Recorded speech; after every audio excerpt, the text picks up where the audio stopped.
Mario Quendo, Positive Educational Training. So today I want to talk about 7 ways that you can make better business decisions, right? Creative processes, original ideas, constructive planning have their origins within you, all right? So getting them to surface quickly has everything to do with your relationship with yourself. So basically, let's talk about how do you treat you. All right, so first of all, number 1, know your value. Do you have any idea what your time is worth? I mean, are you continually putting out fires, working on tasks that would be better done by other people, or heaping more to do on your ever growing list? All right. Assign a specific dollar value to your time. All right. Then ask yourself, if I do this, will I make my hourly rate? For example, let's just say you've assigned $50 an hour to your hourly rate, and you have a task that's going to take you 3 hours to do. All right. So that's $150. If you do that task, will that generate $150 for your business? Or maybe somebody else wants to do that for you at a lower rate, maybe an employee, or maybe hire out independent contractor or a service or a virtual assistant to do that task, okay? Or on the flip side, again, that whole $50 an hour, and you have a task that's going to take you 10 hours to do, all right? So that task has a value. Will it add $500 to your bottom line of your business?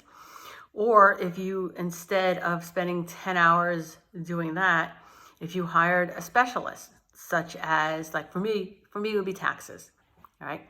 I know I could spend 10 hours doing my taxes, and it's not gonna be all that great, all right? I'm gonna be aggravated. Or I could hire a specialist, a tax preparer, a CPA, someone who specializes in small businesses. And they could probably do my taxes a whole lot more and save me way more than that $500. All right, so you have to kind of weigh pros and cons on that, all right? If you outsource it to somebody earning with a lower hourly rate than yourself, it allows you to work on more suitable tasks, okay? The second one is to set work days and times. Schedule the beginning and endings of your day, all right? So you start at this time, you end at this time. There's always something else that needs to be done. So you could work until you go to sleep. That's still going to be something else you need to do.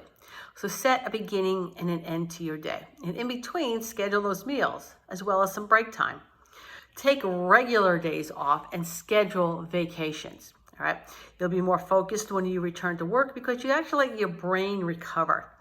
In addition, schedule consistent times for repetitive tasks, such as if you check email, instead of checking it throughout the day, pick a time in the morning, pick a time maybe in the afternoon, and you spend 15 minutes doing emails.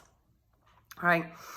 People who continually work without stopping tend to be less productive and disorganized, as well as having trouble sleeping at night because you never let your brain get a chance to shut down. Right. Number 3 is pay attention to your diet. Specifically, look at your sugar intake. All right. If you limit your sugar, it'll prevent late afternoon tiredness. All right. Limiting sugar also has the added benefit of your body being better able to absorb nutrients. And eating regular meals throughout the day keeps your energy levels stable. Okay. Sugar is also inflammatory. So if you have muscle aches, back or knee pain, it could very well be sugar is the culprit, or at least reducing sugar can make that a whole lot better. The fourth one is regular exercise. There are university studies that indicate people who engage in regular exercise actually live 27% longer.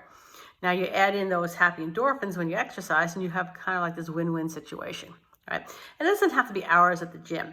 You know, walking is great exercise. I mean, for me personally, that's what I do. I walk for about an hour every day. I spend some time with my dogs, and we go for a walk, right? The fifth one is meditate. There's hundreds of studies that indicate, that really extol the virtues of meditating. And all it really takes is 10 minutes in the morning before you go to work, and another 10 minutes after work, or even better, do a 10-minute meditation at work with your staff.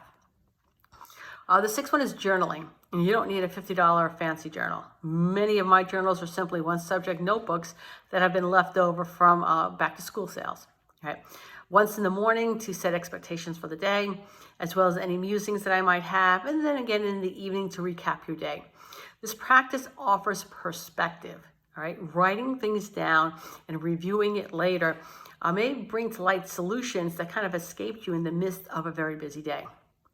The seventh one is feel-good therapies, all right? Regularly schedule anything that feels good physically, such as massage, Reiki, manicures, and pedicures, and so forth. And even better, hire a masseuse for a 10-minute chair massages for yourself and your staff.